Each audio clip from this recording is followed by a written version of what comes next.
And now for something completely different.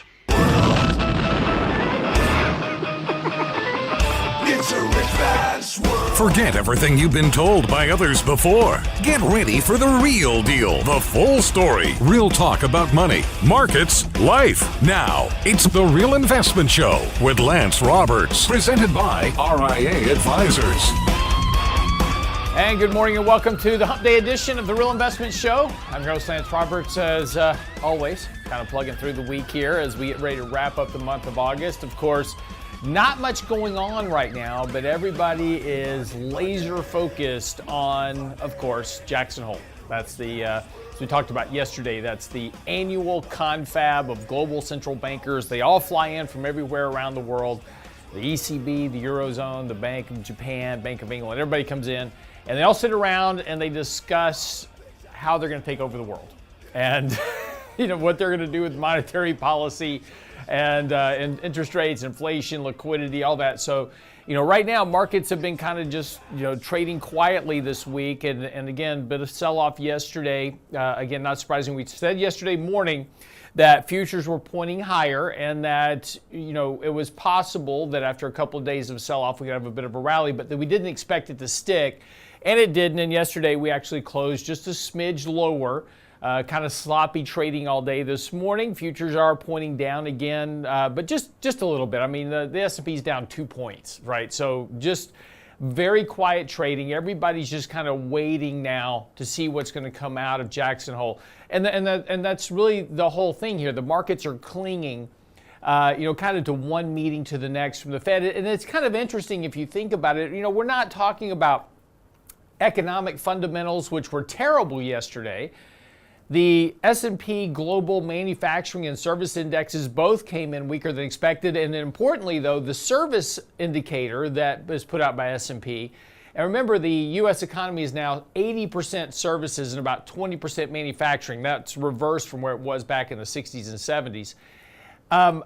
But the services indicator actually came in contractionary territory, recession territory, right below 50. Markets didn't really pay a lot of attention to that. I mean, the markets are solely looking at the Fed. We're not talking about earnings or valuations or fundamentals, price to sales. That's not what we're looking at in markets anymore. And this is what's happened over the last decade, 12 years of just this continual monetary intervention. We've completely, moved the market away from paying attention to what matters when you make an investment to just what's the Fed going to do? Is the Fed going to hike rates, lower rates? What are they going to do? Are they going to pivot?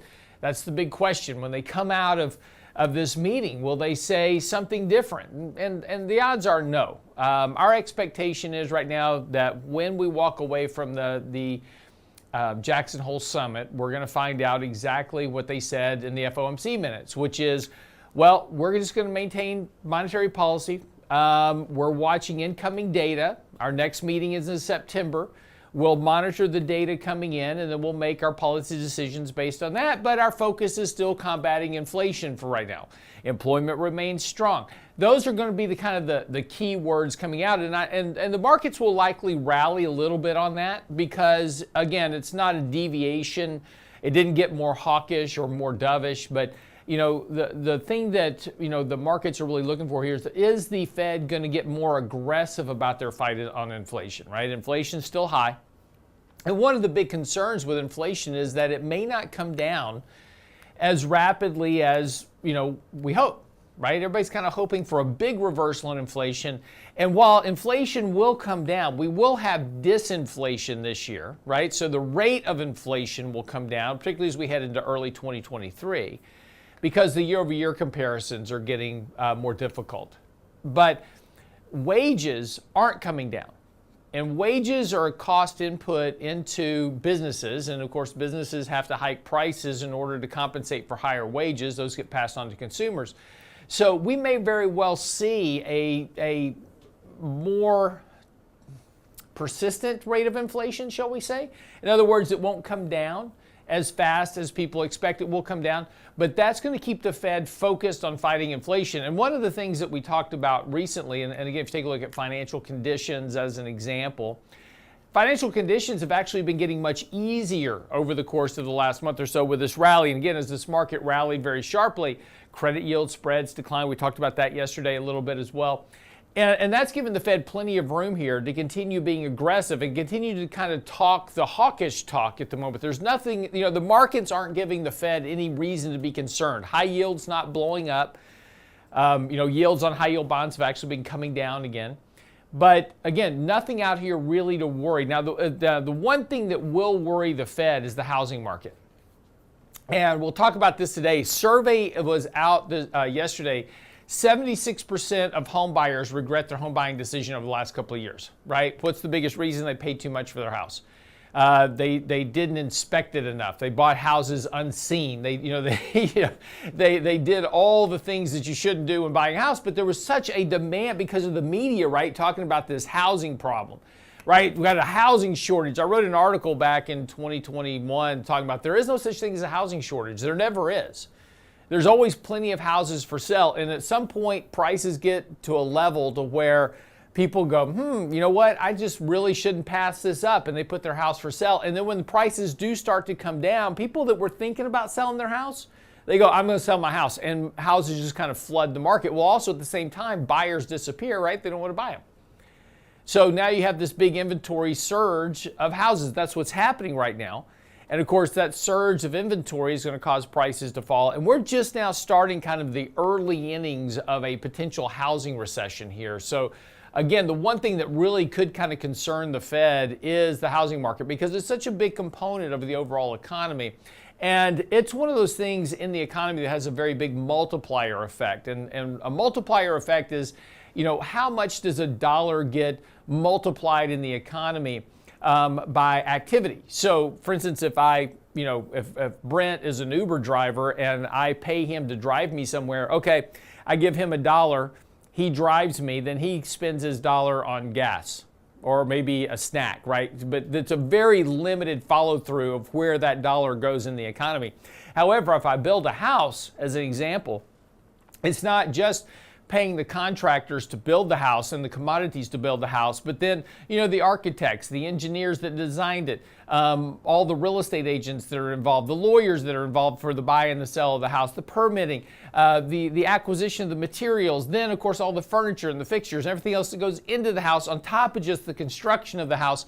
It has a very big multiplier effect in the economy. So housing, and also given the relative size of housing, it's very important to the overall economy. So if we begin to see substantial weakness in housing, which is still likely as we move into next year, and there's some indicators right now that are suggesting that we will see further deterioration in housing prices as the supply-demand imbalance starts to kind of work its way back into reality.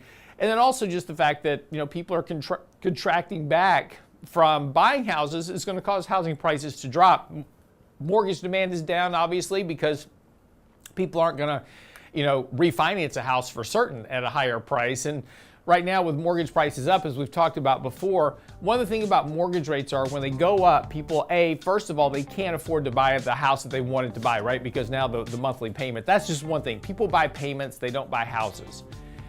So higher mortgage rates lead to higher prices, so they can't buy it. But the second thing and more important thing is that it's psychological as well. We've had such a long history now of mortgage prices steadily declining. When they do bump up, investors and buyers go, you know what, I'm just going to wait, because every time previously mortgage rates came back down again, so I'll just postpone my house buying for a year or so, and I'll wait for rates to come back down, and then I'll buy the house. So again, there's a lot of things weighing on housing, but that's one of the things, more importantly than anything else, that the Fed may have to contend with that they aren't quite paying attention to just yet. Be right back after the break with Danny Ratliff. Don't go away.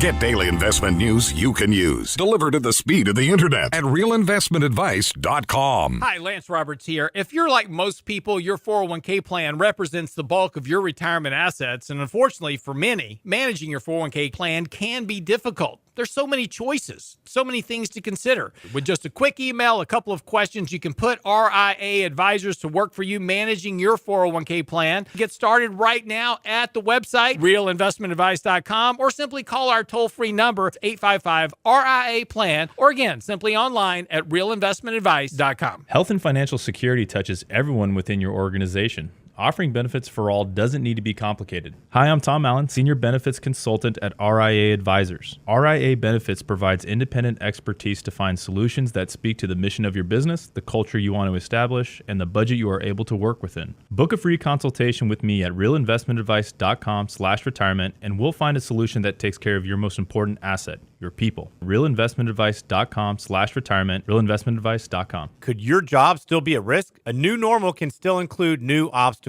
A severance package can be an emotional as well as a financial decision to consider. Wouldn't it be comforting to review the options for you and your family with an objective financial partner? At RIA Advisors, we're here to help. From severance pay, tax timing decisions, to how to maximize unemployment benefits, the RIA team wants to make sure you can do what's best for your family. There's no charge for a consultation, so reach out to RIA Advisors, 855-RIA-PLAN, RIAadvisors.com. And now, another page from the Real Investment Advisors Investing Manifesto. Bulls win in bull markets.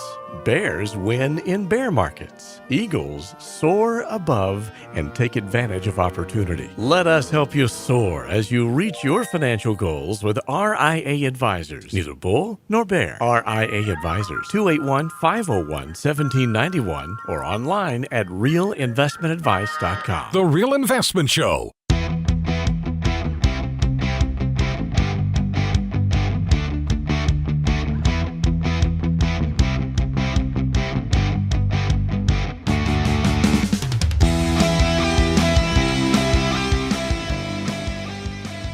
All right, welcome back to the show this morning. I'm Real Science Roberts. Danny Ratliff joining me this morning. He is our Dennis Rodman of RIA Advisors. Less the tattoos and those piercings. He comes in to help, right? He comes in to help. Dennis Rodman's going to go to Russia to try to help that poor girl, right? You know, he's talking about the WNBA basketball player that is now in prison. I think she was sentenced to 9 years in prison. Yes. If I'm not mistaken. 9 years in prison in Russia. That's 9 years she won't have to hear the national anthem played. That is correct. But yeah, 9 years in prison.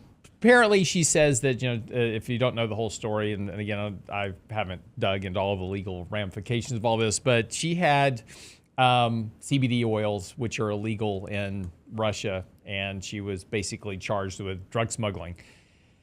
And so she's in prison for this. Now, just stupid mistakes get you. You remember we had the same type of scenario with the young kid, and he was in North Korea. Oh yeah, and took a piece of paraphernalia off the wall. He wanted to keep it as a souvenir, which is destroying government property, and he actually passed away. But these things happen when you travel to other countries. You don't do stupid stuff, right? Just you have to pay attention to their laws, not your laws, right? What you think.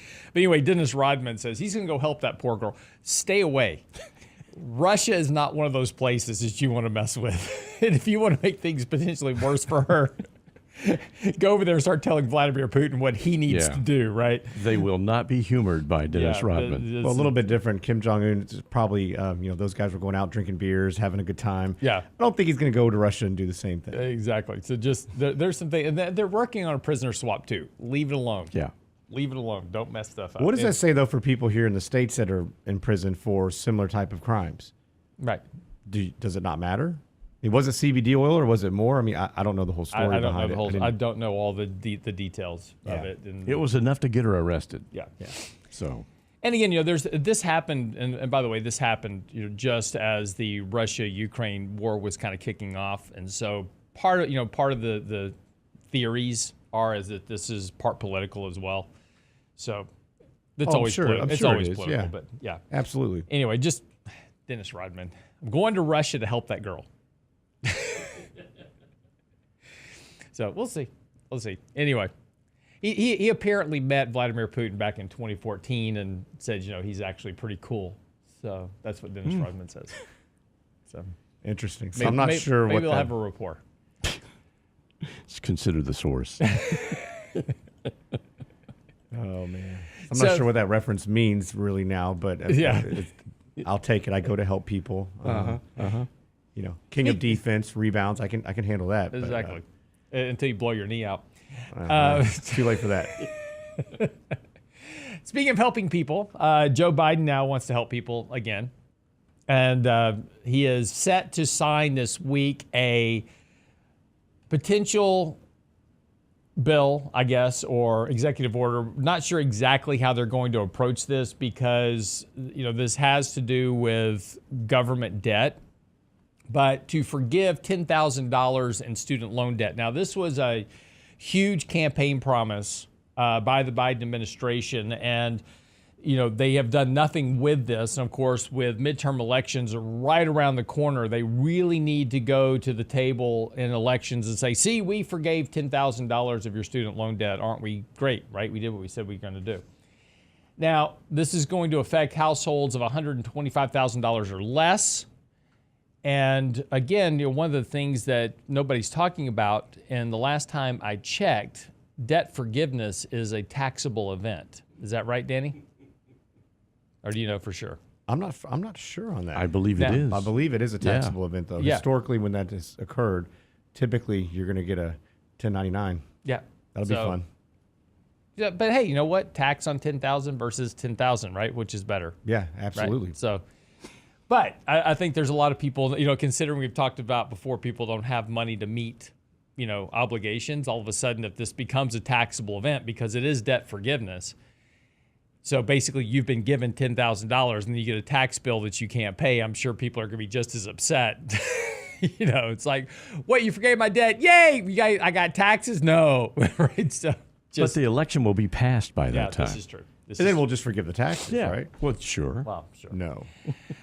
But, again, as we've talked about before, this is going to anger a lot of people as well. What about people that never took out a student loan?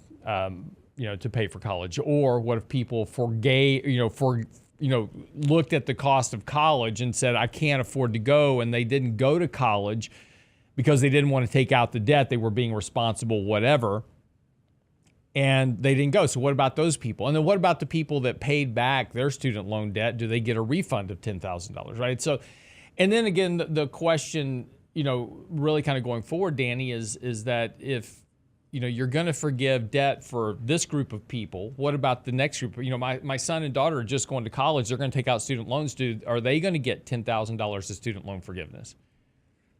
At some point in the future. I mean, and then this is the slippery slope. I mean, if you're going to do student loan forgiveness, that's, it's not fine, right? You're violating contract law, which is, hugely important. And, people took on these loans willingly and they used them for things that they shouldn't have used them for.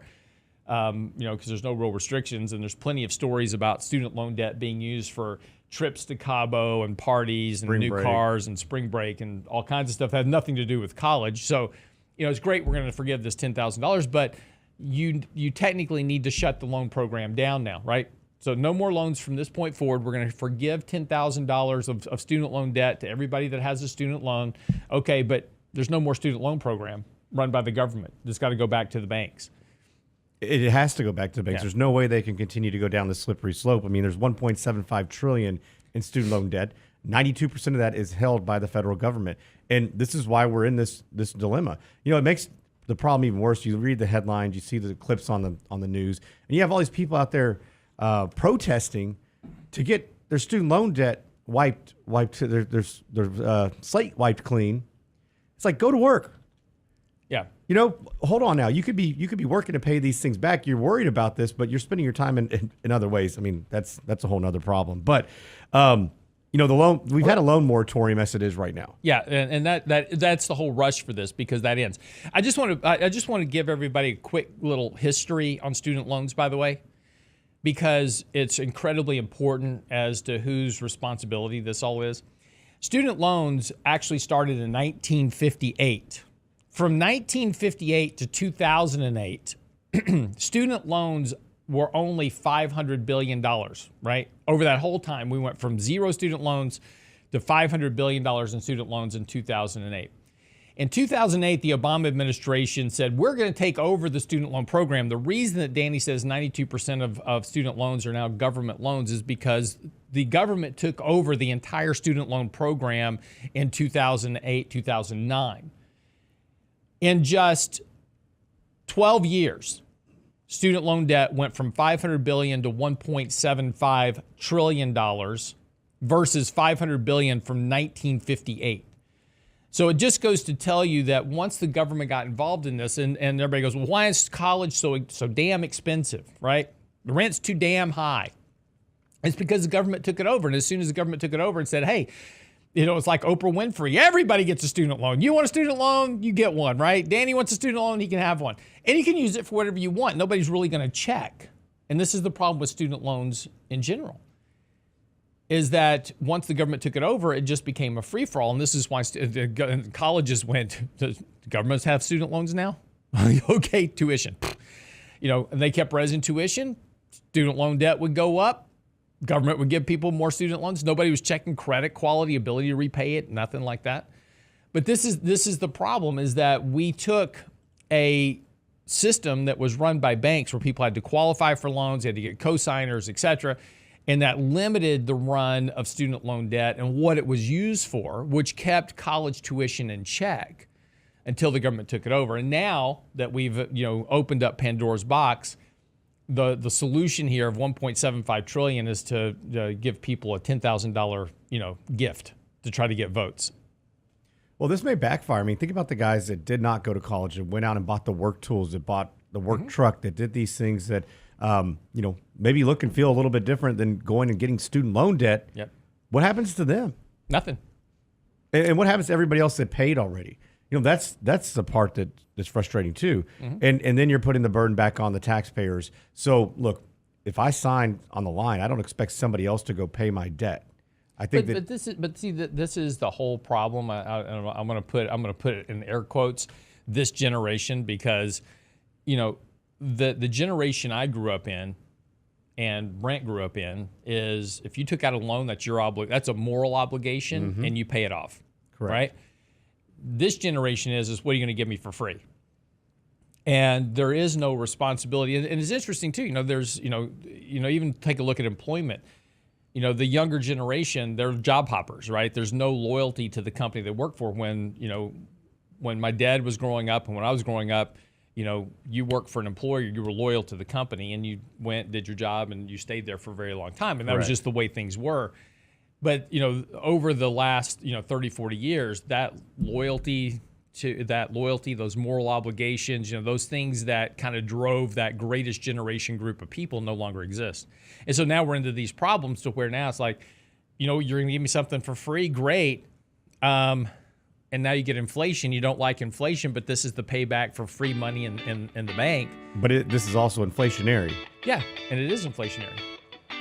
So, but again, this is let's just be clear about all this. $10,000 at the end of the day for somebody that's got $90,000 in debt is no big deal, right? They still got to have a big loan but that's payment. the important part too. I think we talk about on the other side of this break. If you have $90,000 in debt, are you on the bottom or the top end of this? Right. We'll talk about that. But again, it doesn't really help them, but it gets you votes. Right? It gets you're buying votes. And that's really what all this has come down to, is how do we buy votes for the next election? Be right back after the break.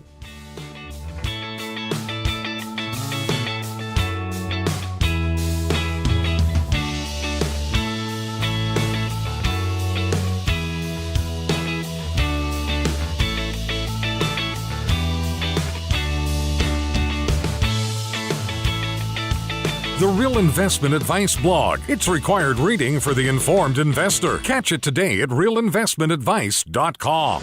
In 1999, a parafiduciary group of financial advisors were busted by corporate giants for trying to operate in their clients' best interest. These men promptly escaped from a high-cost margin environment to the Houston Energy Corridor. Today, still excoriated by their former employers, they survive as protectors of others' fortunes. If you have a problem about preserving capital, if no one else can help, and you can find them right here, maybe you should hire the RIA team. Health and financial security touches everyone within your organization. Offering benefits for all doesn't need to be complicated. Hi, I'm Tom Allen, Senior Benefits Consultant at RIA Advisors. RIA Benefits provides independent expertise to find solutions that speak to the mission of your business, the culture you want to establish, and the budget you are able to work within. Book a free consultation with me at realinvestmentadvice.com/retirement, and we'll find a solution that takes care of your most important asset, your people. realinvestmentadvice.com/retirement, realinvestmentadvice.com. And now, another page from the Real Investment Advisors Investing Manifesto. A passive investment portfolio requires active risk management. It's not a choice, it's necessity. Diversification doesn't protect against risk of loss. Let us actively help you reach your financial goals with RIA Advisors. Neither bull nor bear. RIA Advisors, 281-501-1791 or online at realinvestmentadvice.com. Can't catch the whole show now? Listen to our podcast later at realinvestmentadvice.com. Talked about how we grew up, right? You know, we didn't have Google. If you didn't know the answer, you just were stupid. That's what I read growing up, was reading encyclopedias. The Real Investment Show This podcast. is why I have a masterful collection of useless information. So Same show, your schedule. I know all kinds of stuff that has no relevance to anything. At realinvestmentadvice.com. You know a little about a lot. I do. Anyone can sell you insurance, and they'll gladly take your premium dollars. The RIA Insurance Agency can provide you with insurance solutions tailor-made for your needs and lifestyle. Because everyone's assets are different, let RIA Insurance review what you need to protect and how. We won't sell you insurance, but what you need will be a matter of policy. RIA Insurance Agency. 888-915-0780. 888-915-0780. RealInvestmentAdvice.com. Click on the insurance tab. Real Investment Show podcasts are now available from Stitcher Smart Radio at Stitcher.com. Hi, Lance Roberts here. If you're like most people, your 401k plan represents the bulk of your retirement assets, and unfortunately for many, managing your 401k plan can be difficult. There's so many choices, so many things to consider. With just a quick email, a couple of questions, you can put RIA Advisors to work for you managing your 401k plan. It's a quick and easy application. Just simply click Ask a Question at realinvestmentadvice.com or give us a call at 855-RIA-PLAN. That's realinvestmentadvice.com. Have market gyrations caused you to lose sleep? If so, it's because you have more risk in your portfolio than you realize. It's time to reevaluate your long-term investing strategy with RIA Advisors. Our disciplined approach can help eliminate unnecessary risk. If you think it's time to work with an advisor who puts your interests first, it's time for Real Investment Advice. RIAadvisors.com. You're listening to The Real Investment Show.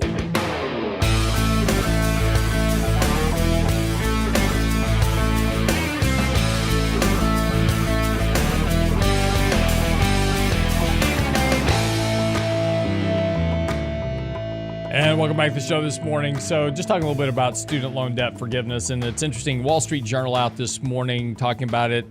Wasn't it only last week the Democrats were touting something called the Inflation Reduction Act? So much for that. The press is reporting everywhere that as early as Wednesday, President Biden will announce he is canceling student debt and extending the moratorium on student loan payments for several more months.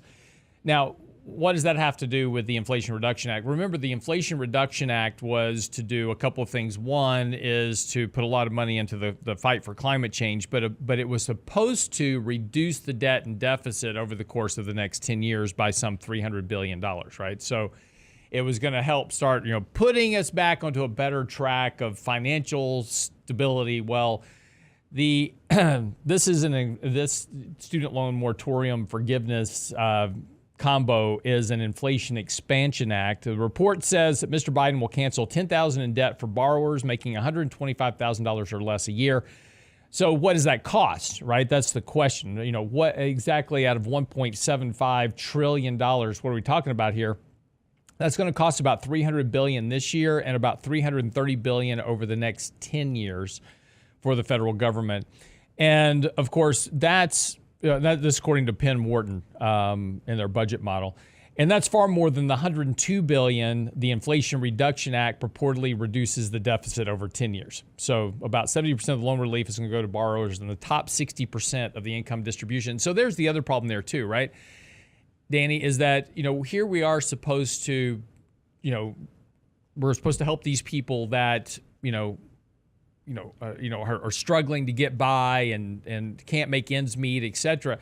The Inflation Reduction Act was a huge giveaway to the super wealthy, right? Because in order to get Kristen Sinema's vote, they had to give back the hedge fund, the hedge fund tax break, the carry forward interest, right? And so they got a huge tax benefit out of that. And if you actually dig down into the Inflation Reduction Act, everything that goes to fighting climate change, et cetera, tax credits for EVs, et cetera, all go to people in the upper income. So as much as the Democrats talk about how much they want to go after the rich people, they keep passing bills that benefit rich people more than anything else. And this is the same thing here, because this is going to go to those individuals and the top income earners in those brackets that will get student loan relief, not the bottom end that needs it the most.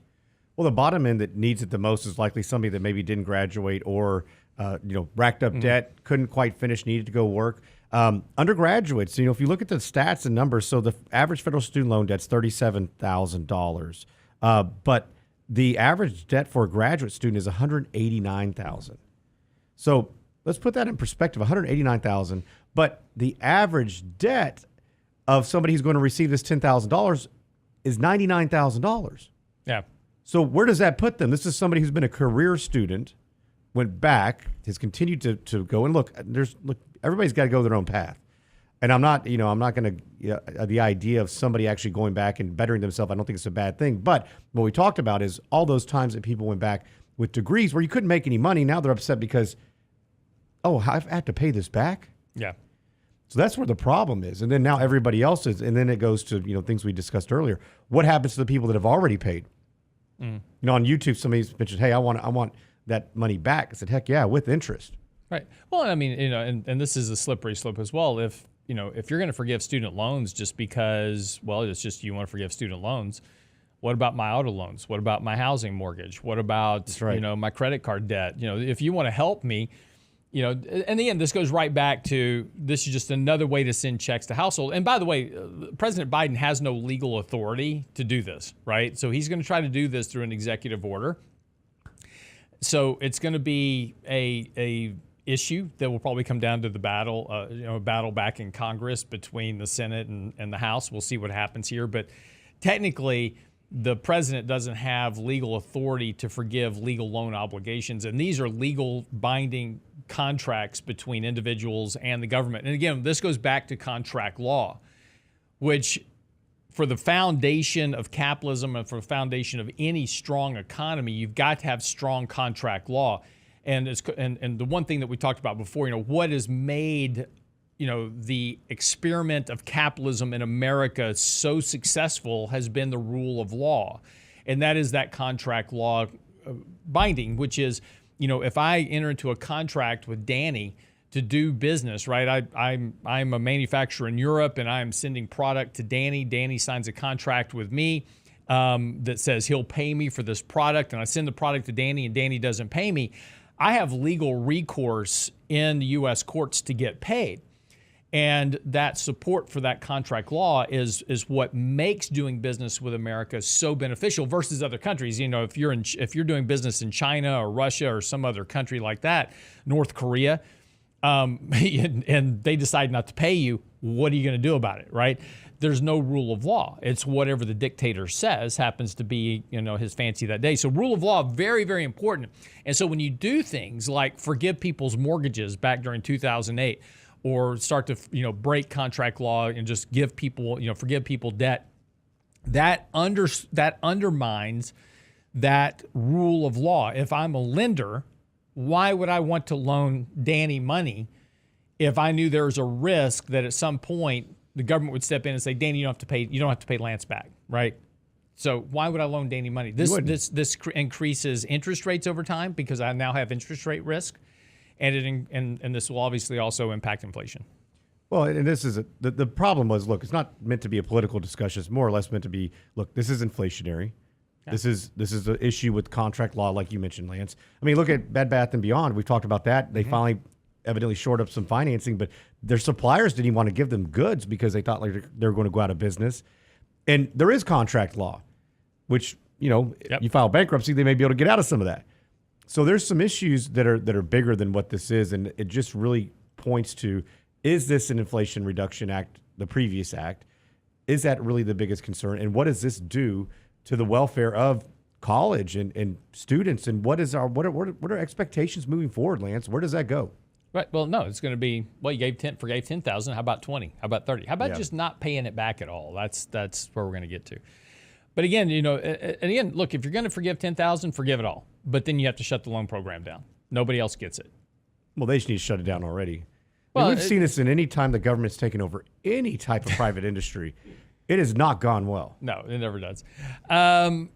All right, 20 things that, and we'll touch on this when we come back from the break, 20 things that you shouldn't do with your portfolios. But I thought this was interesting before we jump off.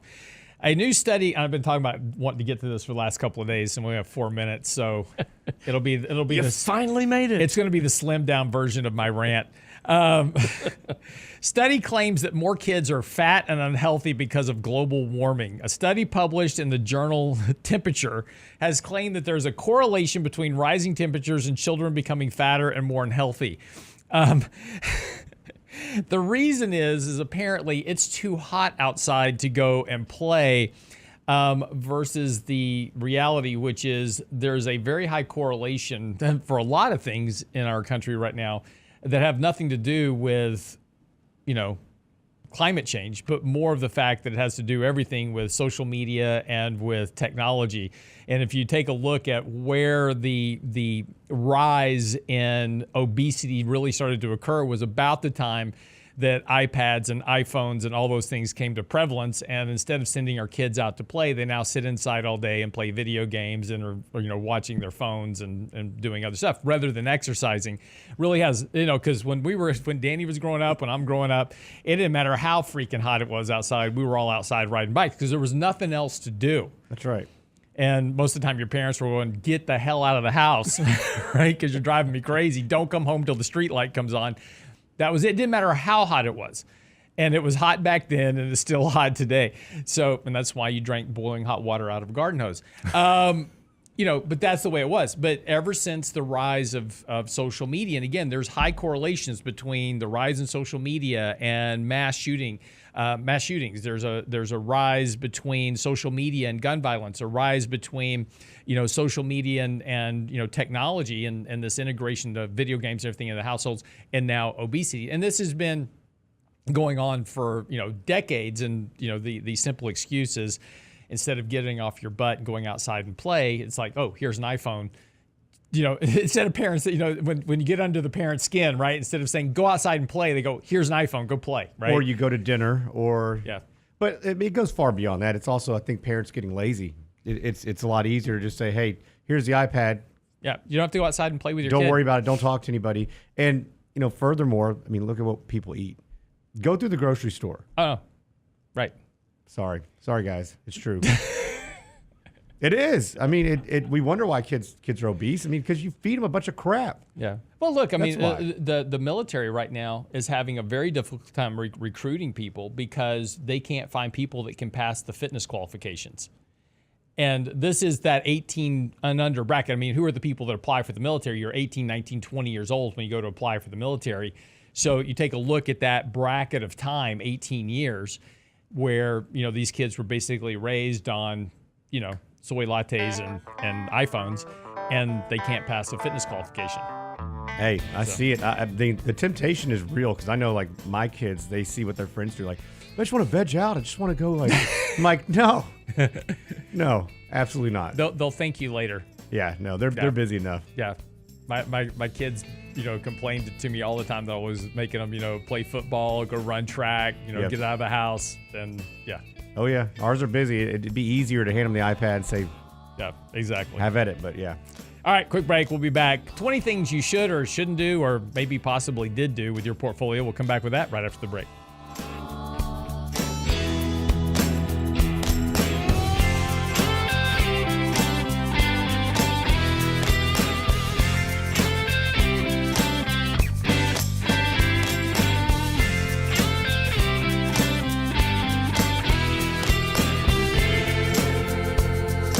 Get daily investment news you can use, delivered at the speed of the internet at realinvestmentadvice.com. In 1999, a parafiduciary group of financial advisors were busted by corporate giants for trying to operate in their clients' best interest. These men promptly escaped from a high-cost margin environment to the Houston Energy Corridor.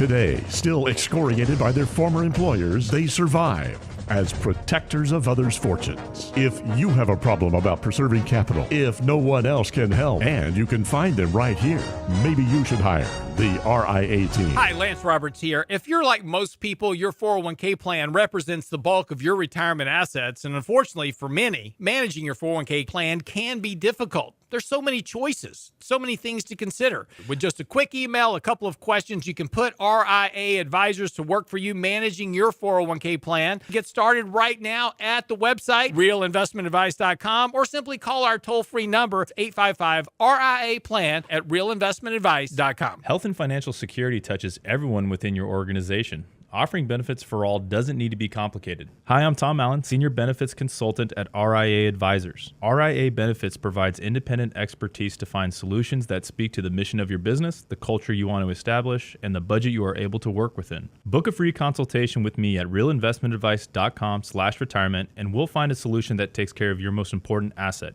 your people. realinvestmentadvice.com/retirement, realinvestmentadvice.com. And now, another page from the Real Investment Advisors Investing Manifesto. Manage risk and volatility rather than trying to manage gains. You don't have to be right all the time. Long-term investing success is a 70% gain. Let us help you reach your financial goals with RIA Advisors. Neither bull nor bear. RIA Advisors, 281-501-1791 or online at realinvestmentadvice.com. The Real Investment Show.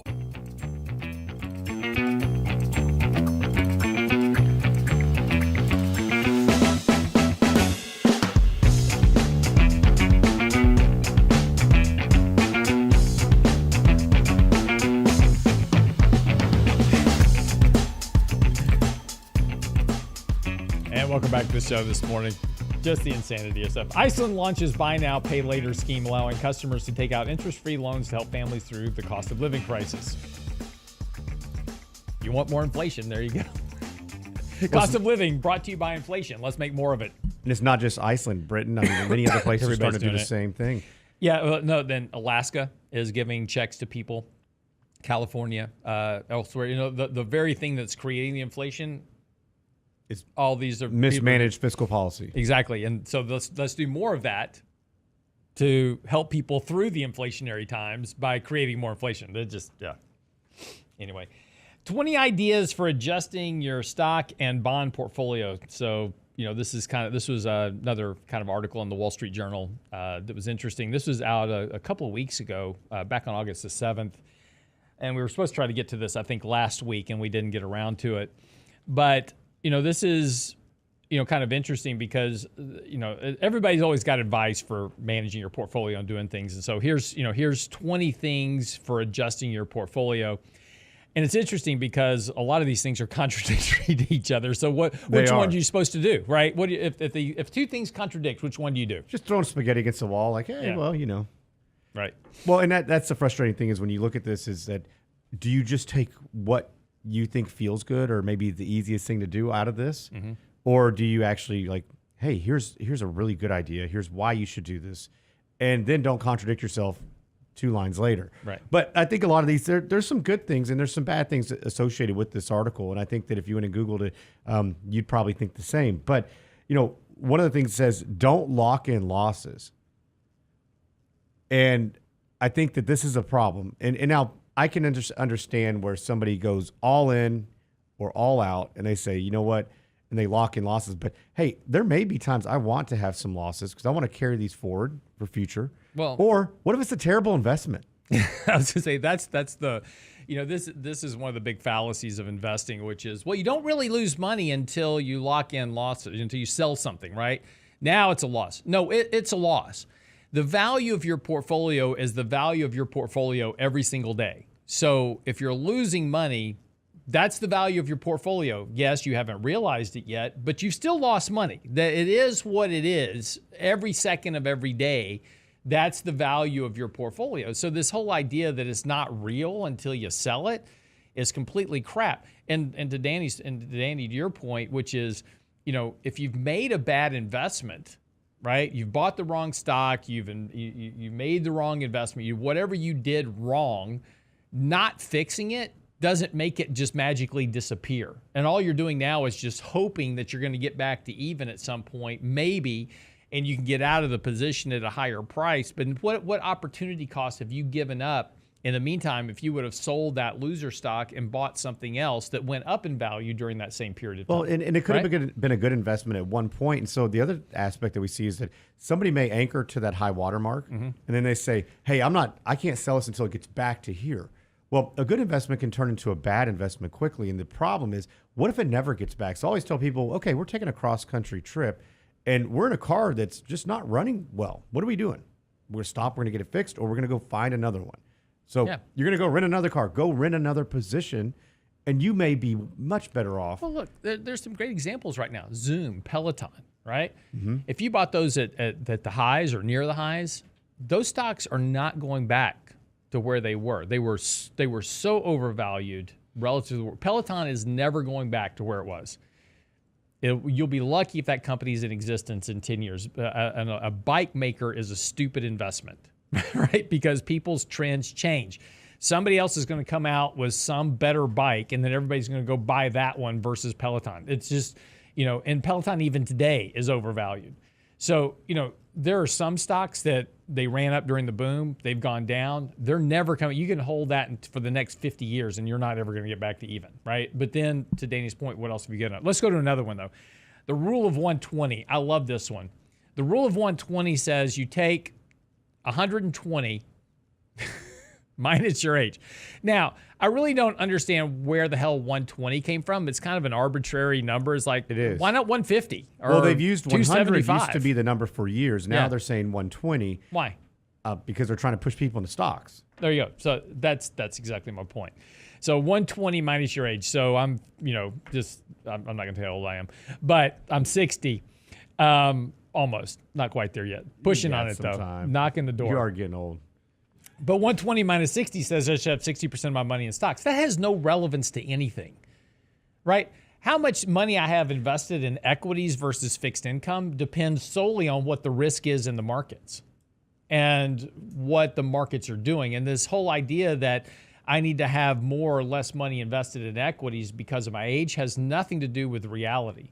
In fact, I can make very significant arguments that with inflation running higher than normal, you need to have more equity in your portfolio if you're getting older into retirement, because with bond yields low and dividend on equities and some equities higher, there's a good case to be made to have a larger allocation of your money invested in equities versus fixed income. And that may be the case for quite a few years ahead. So these arbitrary numbers of just, take some number, pick any number and subtract your age, and that's how much money you should have invested. It's not tied to any form of reality. It's just stupid. Well, we also need to be mindful and cautious of where are prices right now. Are they still expensive? What are the headwinds the market has? I mean, there's so many more things than just taking your age. Yeah, that drives me nuts. Yeah. So kind of piggybacking off that, then what do you do? What do you think about the automatic rebalancing? Sell your winners and buy your losers. Right. That's all you have to say right there. I mean, every quarter. Yeah. Just don't worry about it. Yeah. And this is, this goes back to the, if something's not working, why do I want to keep plowing more money into it? It's like that. It's like that cousin you've got that never repays loans. That he's always coming and borrowing money from you, never pays you back, and every time he shows up, you keep giving him more money. Why do you keep investing in stuff that's not working? So, you got two stocks in your portfolio. You've got Apple that's 4% off its highs, and you've got Zoom, which was down another 12% yesterday. So let's rebalance. Let's sell Apple to buy more Zoom, right? It makes no sense whatsoever. All right. So what do you think about retirees buy more bonds? Individual bonds, yes. I think you can make an argument for that. Yeah. But on the same token, you need to understand where we are in interest rate cycles, what's going on in the economy, the bigger, broader picture. And does that rule of 120 actually say buy more bonds? I mean, maybe a little bit, but not a whole lot. Right. Well, and again, why do I buy bonds? I buy bonds because, again, we're talking about individual bonds, right? So not bond funds, bond ETFs, nothing like that. I buy individual bonds because they have three factors that I want as part of my portfolio allocation, which is I want a return of principal function. So when those bonds mature, I get all my money back. It doesn't matter if interest rates go to the moon, right? Interest rates go to 100%. My bond will go to zero in value, right? It's like, oh my gosh, that's terrible. No, it has no relevance on anything. I hold the bond till maturity and I get all my money back plus my coupon. So it doesn't matter if I own the individual bonds, it doesn't matter what interest rates do, from now to next week, even to next year. At maturity, I get to the penny exactly what the contract I made with the lender was. And that's the beauty of bonds. They also lower the volatility in my portfolio, so my portfolio is not jumping up and down every day and I'm losing sleep at night, and I get a steady income stream from the bonds to live on. So 3 good reasons to own bonds, individual bonds. Yeah, so what do you think about behaviors aligning to your risk tolerance? Because, unfortunately, we're seeing many people, their behaviors are, let's get all the way in, let's get all the way out. We're trying to time the market, not so much understanding longer term, bigger, broader picture. Wait, so what are you asking me? Just, what I think about their behaviors? Your behaviors are always wrong. Well, but aligning with risk tolerance, risk tolerance goes out the window. It's like we used to use very cookie cutter. This is just the industry in whole, from a risk tolerance saying, okay, what would you do if the market does this? What do you do when the market does that? Those are complete crap. Well, it is, because what happens is every time that the market's doing really well, everybody's aggressive. And then the market falls apart, and they wonder, why did I lose money? Okay, I can tell you this. Or vice versa. Right, so, you used to do those risk tolerance questionnaires back in the day where they say, if the market's down 10%, will you buy more stock or will you sell or what will you do? And if the market's ripping higher, right, everybody's marking down there. If the market's down 10%, what would you do? I'll buy more, right? As soon as you get in the bear market, it says the markets are down 10%, what you're doing is like sell everything. Your behaviors have absolutely nothing to do with investing, and you need to separate those two out. And as soon as you start feeling like you need to be all in the market, you probably need to start selling stuff. And when you need to feel like you need to be all out, you need to start buying stuff. But that's the hard part about managing money, is that you have to do exactly the opposite of what you're feeling like you should do, because your emotions are always wrong. They're always going to get in the way. And so that's right. So the people that, when everybody's on one side of the boat saying, oh man, this is great, we're going to keep going, we would always buy more. We would always stay invested. Well, when the market falls apart, they wonder why they lose money. But then on the flip side, when we're in a bear market and everybody's super conservative, they don't want to take on any risk. Well, the market runs up and they wonder why they underperform. Right. And that's part of it. And we do use a risk questionnaire. It's just more behavioral in nature versus the old school. What happens when the market goes up? What happens when the market goes down? What type of, risk are you willing to take? Everybody's willing to take a lot of risk when everything's going up. Yeah, I have a risk profile questionnaire I put together.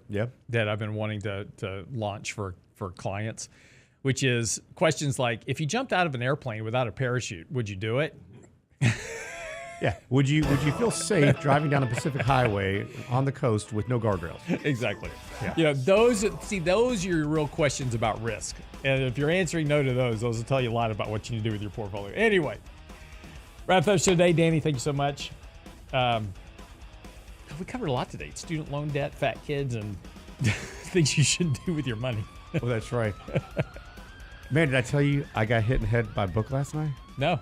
I blame myself. Oh, Jesus. I had to throw one in. Come on, man. No, don't bring that to this show. That's you leave your dead jokes at home. No, I'm bringing it. For Richard. This weekend, we've got a financial right lane retirement seminar coming up. If you are subscribed to our newsletter at the website, realinvestmentadvice.com, you will get an invite to this exclusive presentation of our right lane retirement workshop. It's this Saturday at 11 o'clock a.m. Central Time. Make sure you're subscribed at the website. Just go click our newsletter link, sign up for the newsletter. If you're not already, if you're already subscribed, you don't have to do anything, and we're going to email you an invite. Be looking for it in the next day or so. All right. See you then.